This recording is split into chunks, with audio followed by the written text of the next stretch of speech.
Welcome back to Escape the Dark Castle. We're playing with the Adventure Pack 1 Cult of the Death Knight, all mixed into the base game. And we're off to a horrendous start, as we have the Tailor already marked for death, which is terrible. I think I said when she gets to 9 hit points, it's actually when she's below half her hit points. So when she gets to 8 hit points, she'll start using that curse die. The Mason's at 14 health. This is all bad. And he's got a Brew of Might. Well, we did manage to vanquish the magic monster which marked the Tailor for death. So let's begin. We're going to have, once again, the Mason is going to be the U player. He is going to go into the next encounter first, and we'll have a look at it. Ooh, it looks like some kind of trapped treasure, perhaps. But we'll zoom down here and get a closer look. It says, at the end of this winding passage, a wooden chest covered in cobwebs is protected by several vicious-looking traps. I'll say so. As a group, choose one option. Move on. It's not worth the risk. Turn the next chapter card, or risk it. Nominate a player to try and retrieve items from the chest. They must roll cunning in one attempt. Ooh, that would be the Tailor. She's got the highest cunning. And may try this as many times as there are players. For each success, draw an item card, 2 on a double cunning. For each failure, the nominated player loses 2 health. We could do this twice, eh? I think we're going to have the Tailor try it. She's got pretty good odds. We will do it, I think, once.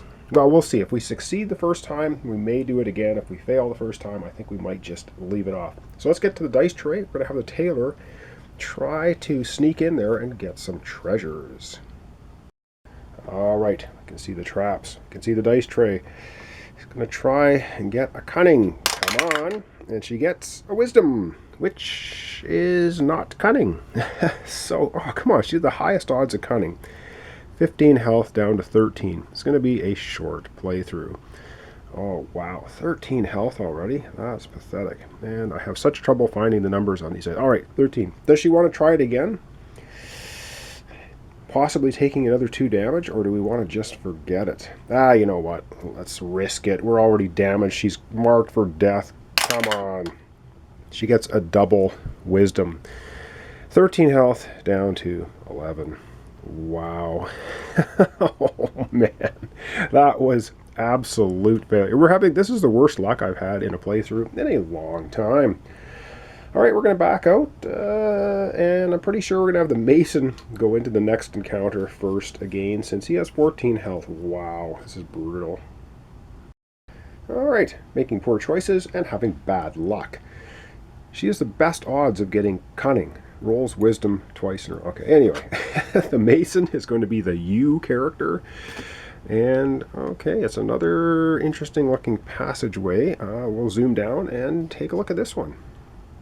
It says, this part of the castle is a perplexing maze of narrow, musty passageways, each darker than the last. And there's a skeleton there as well. That's not good. Alright, to navigate the labyrinth, all players must roll in unison, keeping track of any wisdom rolled until they have rolled a total wisdom equal to the number of players. After each attempt, if the total has not been reached, all players lose a hit point from exhaustion and must try again. If the total has not been reached after 3 attempts, the correct passage is found by chance, and all players escape the maze. Oh boy. Well, back to the dice tray. Let's see.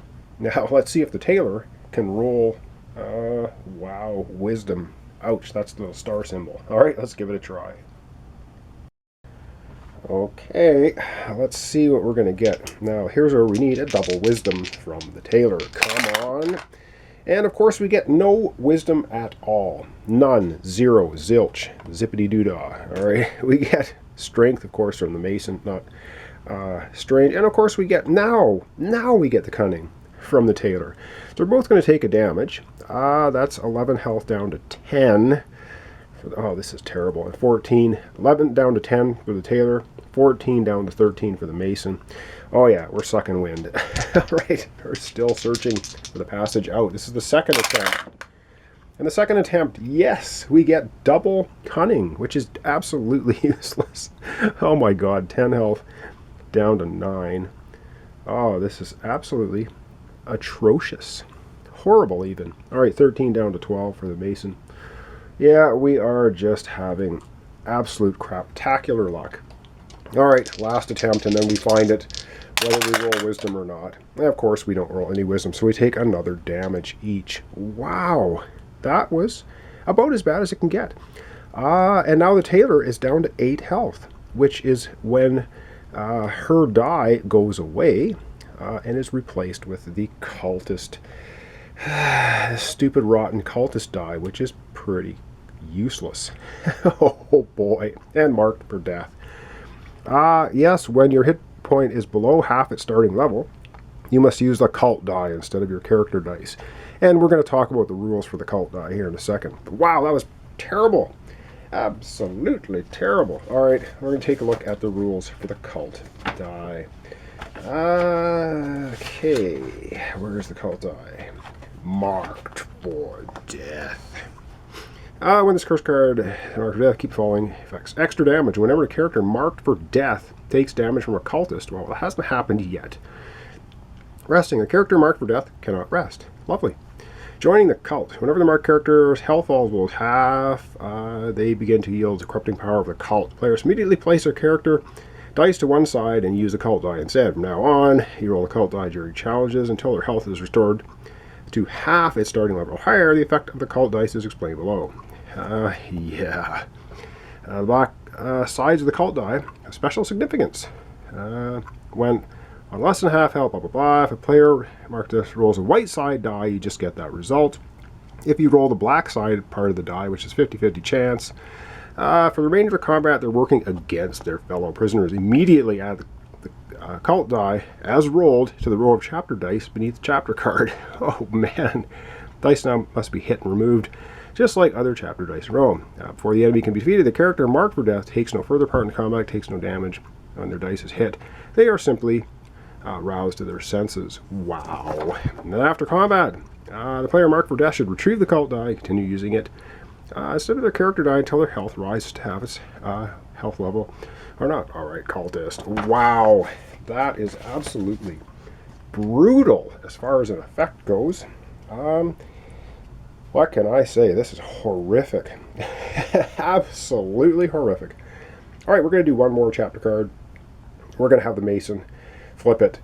So I'm going to back out and we're going to flip the next card over. Oh boy, this is bad, bad stuff. Alright, the Mason is indeed going to be flipping over the next time. Ooh, this looks like another kind of trappy looking place. Let's zoom down and have a look. Alright, it says you pass through a chamber which serves as a cesspit below the castle privies. Ooh, lovely. As you pick your way through the filth, something unusual catches your eye. Wow! Draw an item card. It's actually good. Of course, we'll probably draw a curse with the luck that I've been having. Alright, we're going to zoom out. We're going to draw an item card. We're going to have the Mason draw the card because he's got the most health. Alright, and as per the rules for the Death Knight Adventure Pack 1, we have to choose which character is pulling the item because it could be a curse or some other effect. Alright, we're going to have the Mason dig through the filth, and he finds an effervescent evasion potion. When you would take damage, discard to avoid that damage. We're going to give that to the Tailor because she is the most wounded. Because now it's at the end of a chapter card, and we can exchange cards and items. All right, I think I'm going to leave it off there. Boy, this is absolutely atrocious playthrough. We've had rotten luck from the start. As you can see, the odds of the Tailor rolling cunning are very good. Actually better than anything. Did we roll cunning when we were looking for items? No, of course not. We didn't roll it at all, which meant they both took a bunch of damage. Wow, that was just terrible. What can I say? Absolutely horrific luck. And now we have the Tailor having to use the cult die, which has a 50-50 chance of being completely useless during going on the black side. Wow, horrible, horrible luck. This is Escape the Dark Castle with the Adventure Pack 1, Cult of the Death Knight, tossed into the mix. Plus all the Kickstarter stuff thrown in here too. She still has numb, which means when you take 3 hit points of damage from a single source, you only take 1. Well, that hasn't happened. I'm pretty sure this means you have to take 3 hit points all at once, not one after another. And we have our Mason here, who's still stubborn. He can ignore the U effect on a card or combat special. And so far, that hasn't really had any effect for gameplay. So thanks so much for watching along. Thanks for your comments, subscriptions, likes. Wow, it's going to be a short playthrough, I think. The Tailor is going downhill fast. So thanks so much, and we'll see you in the next episode.